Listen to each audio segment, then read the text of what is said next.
Space science एक बहुत ही complex subject है और इसमें क्रिएट होने वाली प्रॉब्लम्स उससे भी ज्यादा कॉम्प्लेक्स होती हैं। आपको जानकर हैरानी होगी कि उनमें से कुछ प्रॉब्लम्स तो इतनी कंफ्यूजिंग हैं कि वैज्ञानिक भी उनका सॉल्यूशन नहीं निकाल पाते। अब आप ही बताइए, हमारे ब्रह्मांड में अरबों तारे और गैलेक्सीज हैं, फिर भी ये इतना डार्क क्यों है? पृथ्वी पर जितने रेत के कण नहीं हैं, उससे भी 1 लाख गुना तारे होने पर भी हम अंधेरे को ही हर जगह क्यों देखते हैं? आखिर ब्लैक होल में जाने वाली चीजें असलियत में जाती कहाँ हैं? क्यों आज तक हमें एक भी एलियन सभ्यता या फिर उसके सबूत नहीं मिले हैं, जबकि खुद मिल्की वे गैलेक्सी में 10,000 अरब ग्रह मौजूद हैं। तो सोचिए पूरे ब्रह्मांड में कितने ग्रह होंगे। फिर भी उसके बाद कोई भी एलियन तो छोड़िए, लाइफ का सबूत भी किसी भी प्लेनेट पर हम आज तक खोज नहीं पाए हैं। आखिर ऐसा क्यों है? इसके अलावा क्या टाइम ट्रेवल पॉसिबल है? और अगर हम पास्ट में जाकर कुछ बदल दें तो क्या इससे पूरे ब्रह्मांड का भविष्य बदल जाएगा?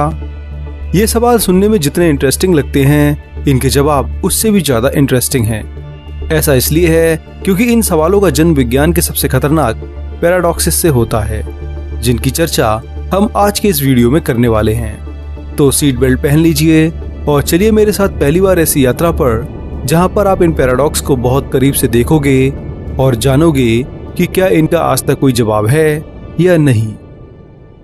सबसे पहले बात करते हैं ब्लैक होल इंफॉर्मेशन पैराडॉक्स की, जो कि आज तक वैज्ञानिकों के होश उड़ा रहा है। ब्लैक होल ब्रह्मांड के सबसे खतरनाक ऑब्जेक्ट हैं। ये आकार में एक एटम से लेकर के इतने विशाल होते हैं कि अरबों तारे भी मिलकर इनका मुकाबला नहीं कर सकते। इसके अंदर जो चला जाए वो कभी वापस नहीं आता।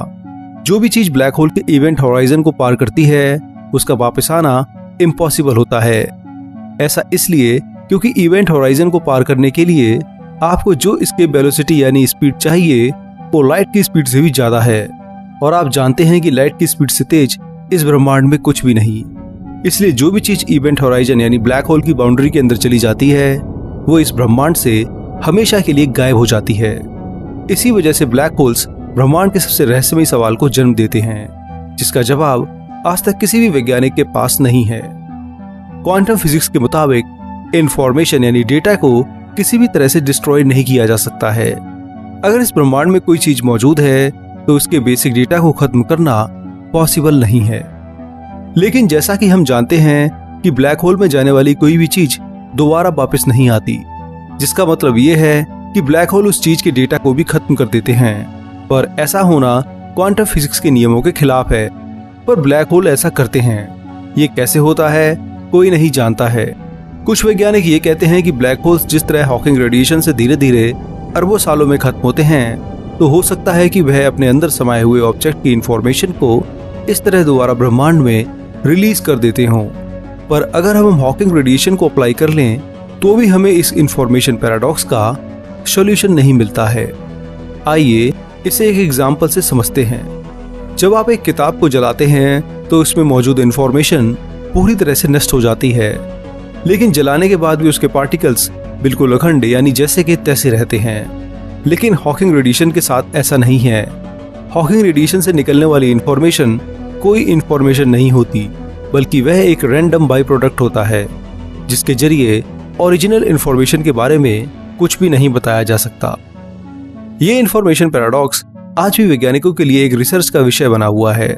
साइंटिस्ट के पास इसके कई सारे सॉल्यूशन हाइपोथेसिस जरूर हैं, लेकिन एक क्लियर थ्योरी की तलाश आज भी जारी है। कई वैज्ञानिकों के अकॉर्डिंग एक दूसरा यूनिवर्स या एक व्हाइट होल इस पैराडॉक्स के सॉल्यूशन हो सकते हैं, लेकिन हमारे पास इस बात के कोई भी ठोस सबूत नहीं है। व्हाइट होल एक ऐसा हाइपोथेटिकल ऑब्जेक्ट है जिसे ब्लैक होल का कंप्लीट अपोजिट माना जाता है। जो भी चीज ब्लैक होल में जाती है वह व्हाइट होल से बाहर आती है, जिसके जरिए इंफॉर्मेशन पैराडॉक्स क्रिएट नहीं होता। यह हाइपोथेसिस काफी अच्छा है, लेकिन इसे सपोर्ट करने के लिए आज भी वैज्ञानिकों के पास कोई एविडेंस नहीं है। वहीं दूसरी तरफ कुछ वैज्ञानिक मानते हैं कि ब्लैक होल में जाने वाली सारी इंफॉर्मेशन एक दूसरे ब्रह्मांड के रूप में बाहर आती है।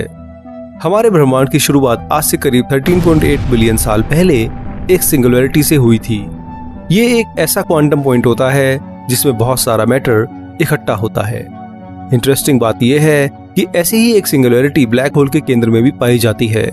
कुछ साइंटिस्ट के मुताबिक ब्लैक होल की यही सिंगुलैरिटी आगे चलकर एक ब्रह्मांड का रूप ले लेती है, जिससे इंफॉर्मेशन पैराडॉक्स सॉल्व हो जाता है। ये दोनों ही हाइपोथेसिस काफी अच्छे हैं, लेकिन साइंस बिना प्रूफ के काम नहीं करता।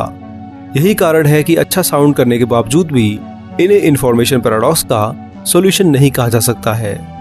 हो सकता है कि ये पैराडॉक्स भविष्य में सॉल्व हो जाए, पर अभी के लिए ये ब्रह्मांड का सबसे खतरनाक रहस्य बना हुआ है। ब्लैक होल के इस रहस्य के बाद मैं आपको ले चलता हूँ एक ऐसे रहस्य की ओर जो कि पूरी तरह लाइट की स्पीड पर डिपेंड करता है। इसे थ्योरी में भी प्रूव किया जा चुका है, पर प्रैक्टिकली इसे प्रूव करने में शायद हमें कई 100 साल लग जाएं। तो दोस्तों, मैं बात कर रहा हूँ ट्विन पैराडॉक्स की, जहाँ दो जुड़वा यानी ट्विंस एक साथ हमारी तरह ब्रह्मांड की यात्रा करेंगे, पर उनमें से एक नॉर्मल पृथ्वी पर बने स्पेस स्टेशन पर होगा और दूसरा ऐसे स्पेसशिप पर जो कि लाइट की 99.99% स्पीड से चलता हो। अब आगे क्या होगा, आइए देखते हैं। मान लीजिए आपका एक इमेजिनरी ट्विन है। आप दोनों इस समय 30 साल के हैं। आपका ट्विन बिल्कुल आपकी तरह ही एस्ट्रोनॉमी में बहुत रुचि रखता है। आप दोनों आपस में मिलकर एक तेज चलने वाले स्पेसशिप को बिल्ड करने का प्लान बनाते हैं। आपके प्लान के अकॉर्डिंग आपका इमेजिनरी ट्विन अंतरिक्ष की एक लंबी यात्रा पर जाएगा और वह जो भी चीजें देखेगा उन्हें वापस पृथ्वी पर आकर आपको बताएगा। काफी मेहनत और लंबे समय के बाद फाइनली आपका स्पेसशिप तैयार हो जाता है, जो लाइट की 99.99% स्पीड पर चलने के कैपेबल होता है। प्लान के मुताबिक आपका ट्विन अंतरिक्ष की यात्रा पर जाने के लिए रेडी हो जाता है और आप पृथ्वी को ऑर्बिट कर रहे स्पेस स्टेशन पर रहते हुए उसका इंतजार करने का निर्णय लेते हैं। अंतरिक्ष में प्लैनेट, गैलेक्सीज और ब्लैक होल्स की यात्रा करने के बाद जब आपका ट्विन 30 साल बाद वापस आता है तो उसके होश उड़ जाते हैं। वह देखता है कि आप बूढ़े हो चुके हैं। आपकी उम्र अब 60 साल हो गई है, जबकि उसकी उम्र में सिर्फ 5 महीने का ही इजाफा हुआ है। यानी इतनी यात्रा करने के बाद भी वह केवल 30 साल 5 महीने का ही है और आप 60 साल के हो चुके हैं। ये सच में ही होश उड़ा देता है। इसी चीज को ही ट्विन पैराडॉक्स कहा जाता है और इसके एक्सप्लेनेशन के लिए हमें थ्योरी ऑफ रिलेटिविटी को समझना पड़ेगा।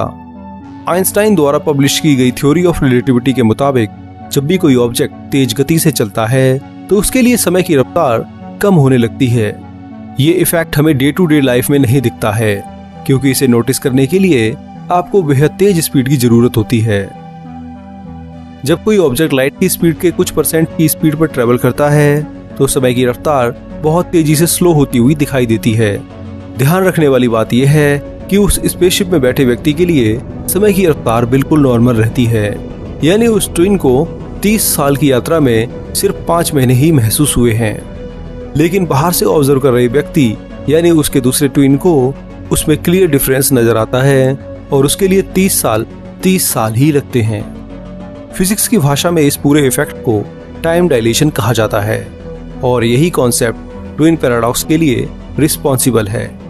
खैर, अभी आपने 2 विचित्र पैराडॉक्स को जान लिया है। अब मैं आपको तीसरे दिमाग घुमा देने वाले पैराडॉक्स की ओर लेकर जाऊंगा जो आपको भी सोच में डाल देगा। दी ऑल्वर्स पैराडॉक्स। हम बचपन से पढ़ते आ रहे हैं कि हमारा ब्रह्मांड बहुत ही विशाल है और इसमें मौजूद तारे अनगिनत हैं जिन्हें गिना भी नहीं जा सकता। लेकिन इस फैक्ट के बावजूद जब हम रात के आसमान को देखते हैं तो वह हमें बिल्कुल डार्क दिखाई देता है। अगर हमारे ब्रह्मांड में अनंत तारे हैं तो उनके द्वारा रिलीज की गई लाइट पूरे आसमान को उजागर क्यों नहीं करती? ऑल्वर्स पैराडॉक्स इसी क्वेश्चन पर आधारित है। आइए इसके बारे में अच्छे से जानते हैं। मान लीजिए आपको एक घने जंगल में छोड़ दिया जाता है जहां चारों तरफ पेड़ों की संख्या इवनली डिस्ट्रीब्यूटेड है। ऐसे में आपको लाइट की एक किरण भी नहीं दिखाई देगी, क्योंकि उन पेड़ों ने सारी लाइट को ब्लॉक कर रखा होगा। लेकिन अगर इसी चीज को अपोजिट करके देखें तो हमारे ब्रह्मांड में मौजूद अनगिनत तारों की लाइट चारों तरफ दिखाई देनी चाहिए और अंधेरे का एक तिनका भी नहीं बचना चाहिए। लेकिन असलियत में ऐसा नहीं है। ये पैराडॉक्स वैसे तो बहुत लॉजिकल साउंड करता है, लेकिन इसमें कुछ महत्वपूर्ण कमियां हैं। जब ब्रह्मांड को अनंत बोला जाता है तो सिर्फ उसके साइज को कंसीडर किया जाता है। हम ये सब जानते हैं कि हमारे ब्रह्मांड की एज 13.8 बिलियन साल है, जो कि एक फाइनाइट नंबर है और इस चीज को ऑल्वर्स पैराडॉक्स में इंक्लूड नहीं किया जाता। दरअसल हमारे ऑब्जर्वेबल यूनिवर्स की चौड़ाई 93 बिलियन लाइट ईयर से भी ज्यादा है। यानी अगर आप लाइट की स्पीड से चलते हैं तो इसके एक से दूसरे छोर तक जाने में आपको 93 बिलियन सालों का समय लगेगा। आसान भाषा में कहें तो भले ही हमारा ब्रह्मांड अनंत हो, लेकिन उसका वह हिस्सा जिससे लाइट हम तक पहुंच सके वह फाइनाइट ही है। यही कारण है कि हमें चारों तरफ तारों की रोशनी नहीं दिखाई देती। इसके अलावा प्रकाश की इंटेंसिटी डिस्टेंस के साथ कम होती जाती है, जिस वजह से वह विजुअल स्पेक्ट्रम से भी लो एनर्जी में चली जाती है और उसे बिना किसी इंस्ट्रूमेंट के देखना इम्पॉसिबल हो जाता है। इन्हीं दो कारणों की वजह से हमें रात का आसमान सूर्य की तरह चमकता हुआ नहीं दिखाई देता। आइए अब चलते हैं चौथे पैराडॉक्स के ऊपर, जो कि टाइम ट्रेवल की थ्योरी को ही चैलेंज करता है। मैं बात कर रहा हूं बूटस्ट्रैप पैराडॉक्स की। तो आइए इसे समझने की शुरुआत एक कहानी से करते हैं। एक दिन ऑफिस से घर आते समय आपको रास्ते में एक किताब पड़ी हुई मिलती है। उस किताब के कवर पर टाइम ट्रेवल गाइड लिखा होता है। इंटरेस्टिंग टाइटल होने की वजह से आप उसे उठा लेते हैं और घर जाकर उसे पढ़ना शुरू करते हैं। आपको पता चलता है कि उस किताब में टाइम मशीन बनाने की पूरी रेसिपी लिखी हुई है, जिसे आप रियल लाइफ में कॉपी करना शुरू कर देते हैं। कई महीनों की मेहनत के बाद आपकी टाइम मशीन रेडी हो जाती है और आप अपनी किताब के साथ पास्ट में जाने के लिए रेडी हो जाते हैं। आप डिसाइड करते हैं कि आप उसी दिन में पीछे जाएंगे जब आपको वह किताब मिली थी और उसके ओरिजिनल मालिक को ढूंढने की कोशिश करेंगे। आप टाइम मशीन के बटन को दबाते हैं और ऑफिस वापस आने से कुछ घंटे पहले के समय में पहुंच जाते हैं। आप देखते हैं कि रास्ते में वह किताब नहीं पड़ी हुई है, यानी आप बिल्कुल परफेक्ट टाइम पर वहां पहुंचे हैं। कुछ घंटे इंतजार करने के बाद भी आपको वहां कोई भी व्यक्ति उस किताब के साथ नहीं दिखाई देता।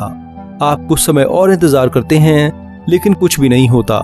अंत में फ्रस्ट्रेट होने के बाद आप खुद ही उस किताब को वहां फेंक देते हैं, जिसे आपका पास्ट सेल्फ बाद में उठा लेता है।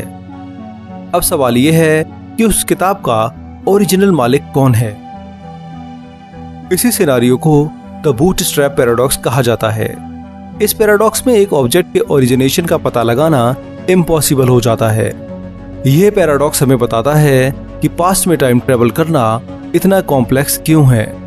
अगर आपको नहीं पता तो बता दूं कि फिजिक्स के नियम के अनुसार फ्यूचर में टाइम ट्रेवल करना पूरी तरह से पॉसिबल है, लेकिन पास्ट में जाना नेचर और फिजिक्स दोनों के ही नियमों को तोड़ता है।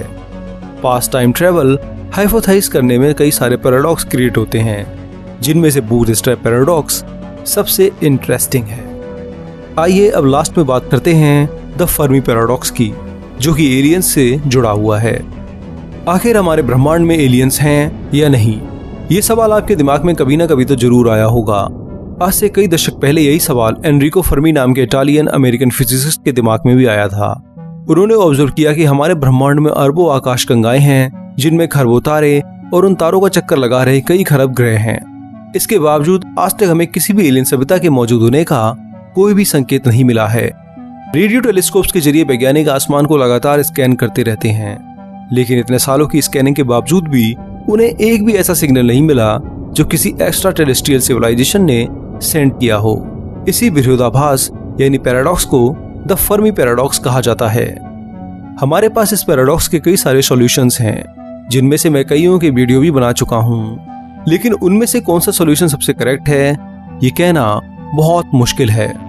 कुछ वैज्ञानिकों के मुताबिक हमारी पृथ्वी बहुत ज्यादा यूनिक है और ऐसे किसी दूसरे प्लेनेट का क्रिएट होना ऑलमोस्ट इम्पॉसिबल है। यही कारण है कि हमें ब्रह्मांड में कोई भी दूसरी एलियन सभ्यता नहीं दिखती। वहीं वैज्ञानिकों का दूसरा ग्रुप ये मानता है कि हमारे ब्रह्मांड में एलियंस जरूर मौजूद होंगे, लेकिन अभी वे इतने विकसित नहीं हुए वे सिग्नल को सेंड या रिसीव कर सकें। यही वजह है कि हमें उनके एग्जिस्टेंस के बारे में अभी कुछ भी नहीं पता है। वहीं कुछ वैज्ञानिक इसका बिल्कुल अपोजिट सोचते हैं। उनके मुताबिक हमारे ब्रह्मांड में कई एडवांस एलियन सिविलाइजेशन हैं, लेकिन वे हमारे साथ कांटेक्ट नहीं बनाना चाहती। उनके पास ऐसी एडवांस टेक्नोलॉजी है जिसे वे अपने आप को हमसे हाइड करके रखती हैं। ये सभी सॉल्यूशंस बहुत इंटरेस्टिंग हैं, लेकिन इनमें से कौन सा सॉल्यूशन सही है ये किसी को भी नहीं पता। वैज्ञानिक लगातार एलियन हंटिंग में लगे हुए हैं, लेकिन उनके हाथ अभी कुछ भी नहीं लगा है। फिलहाल दोस्तों इस वीडियो में इतना ही। यहाँ आपने स्पेस साइंस में प्रेजेंट कुछ इंटरेस्टिंग पैराडॉक्स यानी विरोधाभास के बारे में जाना, जो आज भी वैज्ञानिकों को कंफ्यूज रखते हैं। आपको ये कैसे लगे और क्या आपके पास इनके जवाब हैं? कमेंट करके ज़रूर बताएं। और इसके साथ साथ आप हमारी वेबसाइट विज्ञानम.com पर भी जरूर जाएं। यहाँ आपको हजारों साइंस के आर्टिकल मिलेंगे जो आपको अपडेटेड रखेंगे। तो दोस्तों, इस वीडियो को शेयर कीजिए और साई मिथ को सब्सक्राइब कीजिए। अब मैं आप लोगों से मिलूंगा अगले हफ्ते एक और मजेदार साइंस वीडियो के साथ। तब तक के लिए नमस्कार, जय हिंद, आपका दोस्त शिवम।